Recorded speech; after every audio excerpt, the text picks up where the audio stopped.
my sisters came to town, and we all dressed up and went to Antoine. Antoine's.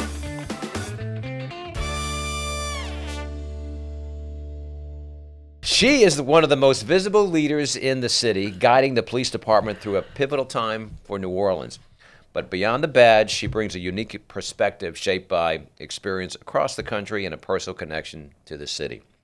Joining us now, Superintendent Anne Kirkpatrick, Chief Kirkpatrick. It's great to have you with us. Oh, thank you, Mark. I'm delighted to be here. What a great time in the city, huh? It's a great time. Really, festival season. Okay, you brought the festival up. I have to ask because I saw the TikTok version of you on the stage at French Quarter Festival. By the way, your TikTok channel is fantastic. Join NOPD. Thank you. Yes, That's a part of our new campaign to increase our ability to get people to look at us. We want to look at them. The content's fantastic. Thank so you. everyone Thank should you. go on TikTok and join that one and get into it. But tell me about you being on the stage at the French Quarter Festival. I saw some wasn't that singing. I fun? saw some dancing.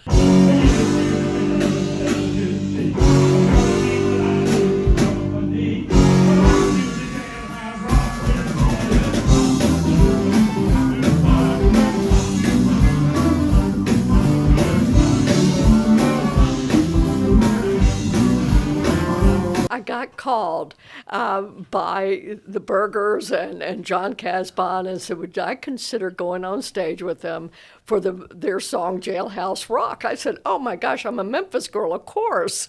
It's a perfect fit. Perfect fit.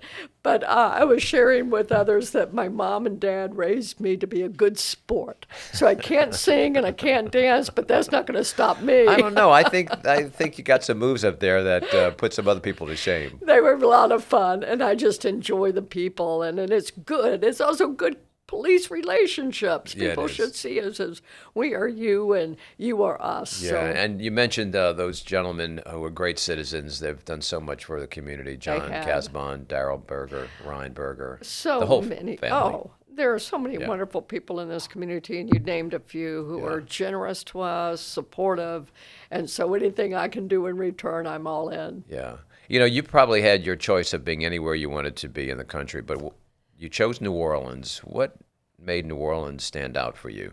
Well, I appreciate that. I thank you for the compliment. I don't know that I'm that marketable, so to speak, but I do get and did get quite a few recruiter calls for different cities around the country.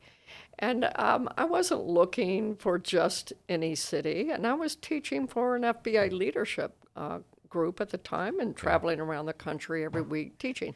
So I wasn't necessarily looking per se, but I got a recruiter call for New Orleans, and I had been recruited for quite a few cities.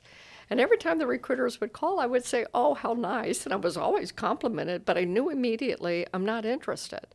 But when I got that call for New Orleans, I went, I think I want to look into New Orleans. Wow. And it's not as if you didn't have a connection to New Orleans. That's true. I've learned through your presentations over the last year or so that there is a very strong connection that you have. Would you describe to our viewers that connection? Sure. So I grew up in a home where my father was in the hotel industry.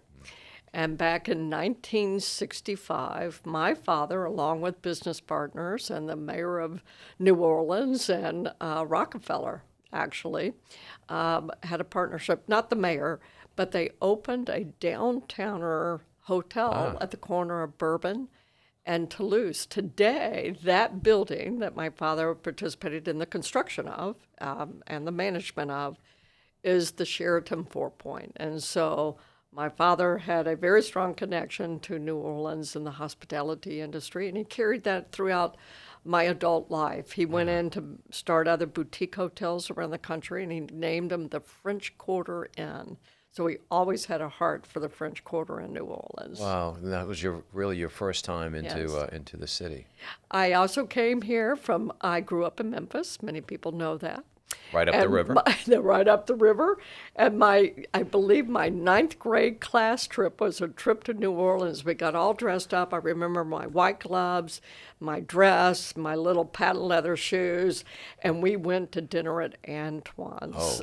Oh. So when I actually... Y'all started off at the top. When I landed the job here, my sisters came to town, and we all dressed up and went to Antoine's. That's great. Speaking of stepping into that role, you came to New Orleans at a very pivotal time, and I've got to ask, what have you learned most about the city since arriving? This is the global and amazing city that the reputation stands on. The reputation is global. It is a city that is more welcoming than I have ever experienced. I appreciated that. Love the culture. I love the people. I'm Southern raised in that Mid-South. I'm not, but New Orleans is unique. Spent most of my career on the West Coast. But there is something even more special than you have to experience it. You have to live it to go, this is an amazing city. With the new administration under Mayor Helena Moreno, you had a choice. Obviously, new administrations come in, people change, but you decided that this was really where you wanted to stay. Well, I came with, so to speak, an understanding. I've been a chief for many years in many cities, and so one like myself knows that you're tied to an administration. So when the outgoing mayor leaves, I expected that would be when I would be moving on as well, because mayors want to choose their own chiefs. Sure. I understand that. That's just normal. I've had the experience being kept by another mayor who did not hire me. The mayor who hired me lost his reelection. The new mayor chose to keep me. I stayed with her for the whole 4-year term. And so I wanted to stay after having the wonderful experience I had here. I thought I'd be a fit. And that the new mayor, Mayor Moreno, offered to allow me to stay. And I want to be her chief. Right. There's no doubt of that. I wanted to be her chief. And so I'm just grateful that I'm here for the time being. Well, there was this major vote of confidence from the citizenry about this as well. So There was, and that I appreciate that, because I'm not trite. We use terms that seem empty almost, but actually I am a public servant, and so I take that seriously. So I serve the public. And that means the majority of the public, is very important. You should always listen to the minority voices. Absolutely. And I have critics. You cannot be in the role of a leader without having critics. And I don't dismiss the critics. But at the same time, I'm know my true north.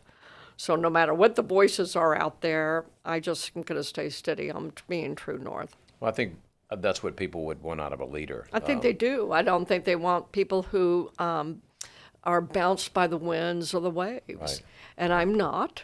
I listen, but I am not necessarily fully, I'm not going to be one of those leaders going to lick my finger, put it up in the air, and see which way the wind is blowing today.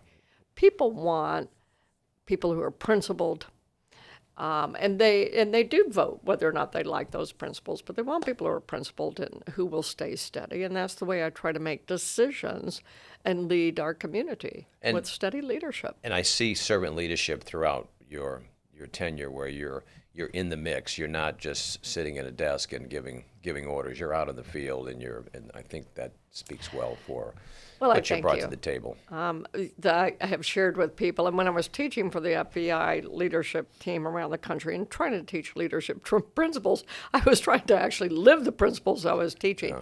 But one of them is that the higher you go in a rank, the more relational you need to be, because you're so separated. When you're the chief, I could sit in an office all day, and you could be absolutely out of touch with the people whom you lead.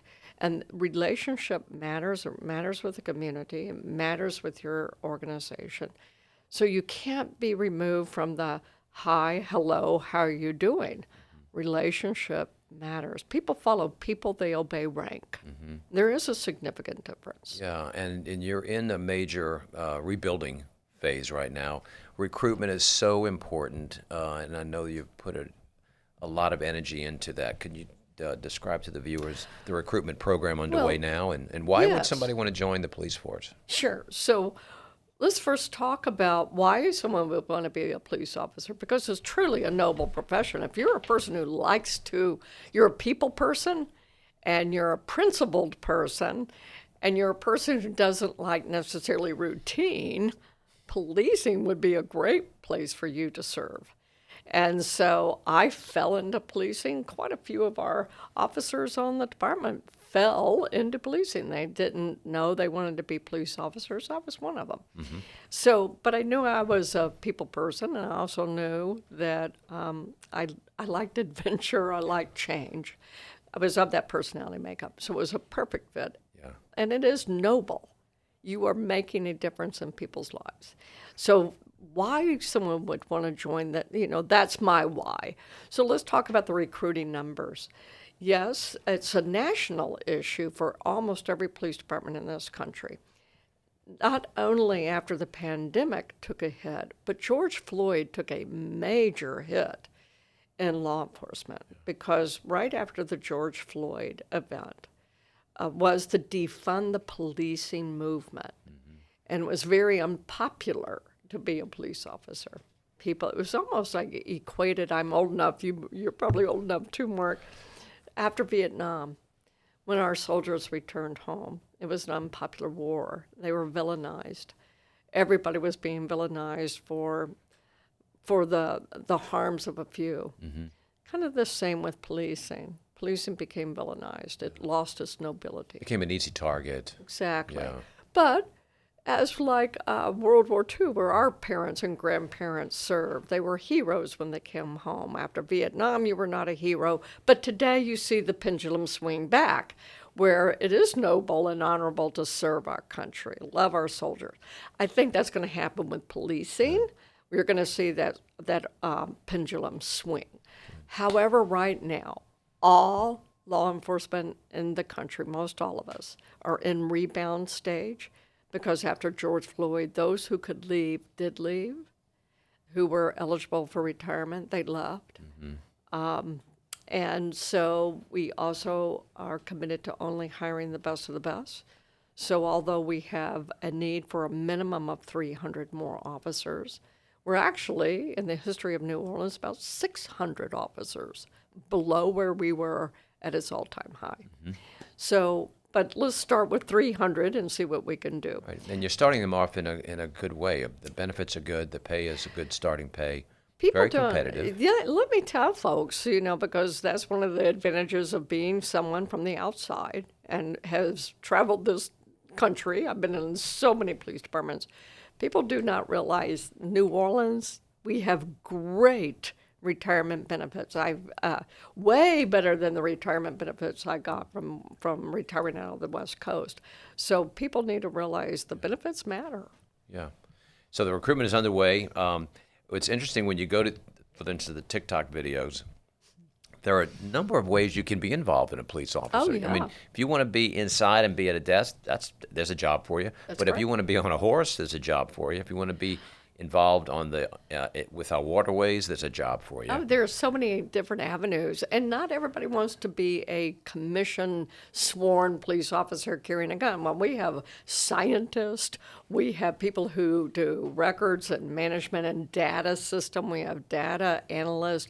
I mean, there are many avenues. You don't just have to be the police, but you're a part of the team, so you're a police department member. Yeah. And there should be pride in that, because we're a part of a team, and not every function. We're one body with different parts. Yeah. But we're one team. There's a lot of exciting things happening. One is we talked a little bit about you first coming into New Orleans. How did Patch come about?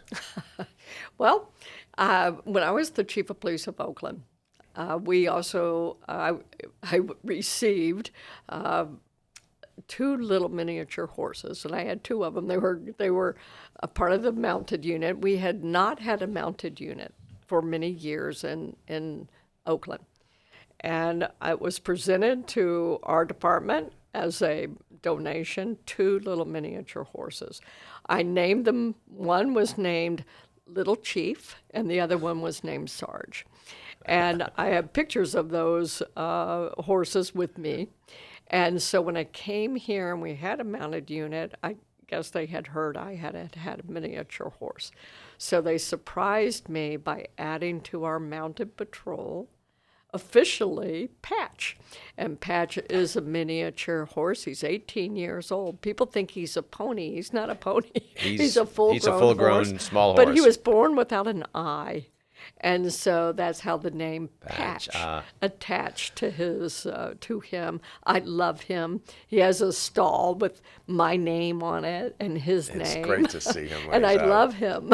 And so he is a peacekeeper, and he's the number one rock star of the police department in this city. Everyone. He has his own Instagram He's got a calming page. personality, which is He great. does. You're really great. He does. What's one of the things that's really surprised you about New Orleans since you've been here that you didn't expect, but you're like, wow, I didn't realize that? You know, I would say the big surprise has been, you hear the term, but it's a great term and it fits, how resilient. You know, people from the outside like me, when Katrina hit, my experience was seeing it on CNN. But to be here and see the lived experience and the impact of that in people's lives, and the fact that you can see the infrastructure impact still in this city 20 years ago, and you see the effects in the physical, like I said, the infrastructure of this city. Like the potholes, you know, this type of thing. These are infrastructure issues, and that was like, wow, that's a surprise. Mm-hmm. I had no idea. But we keep fighting it. We keep improving and keep moving forward. Yes, you do. Yeah. And but you know, New Orleans was built on a swamp. Of course, I took time to learn the history and the foundation and the beginnings of New Orleans, and the fact that we have a city built on top of a swamp is amazing. Also, the tide of the revolution. Who knew? You know, who knew about the impact of New Orleans in our founding of the American through the Revolutionary War? Those were surprises to me, and I love history. Yeah, there's a great exhibit at the Historic New Orleans Collection right now, Exactly. tying the 250th of our nation this year, and how it fits into New Orleans. Really wonderful. Hey, y'all, go ahead and hit that subscribe button on our YouTube channel and turn on your notifications. Please follow us. We've got new shows each and every week. And a very, very special thanks to all of our sponsors who are making this possible. Have a great day, and we'll see you next week.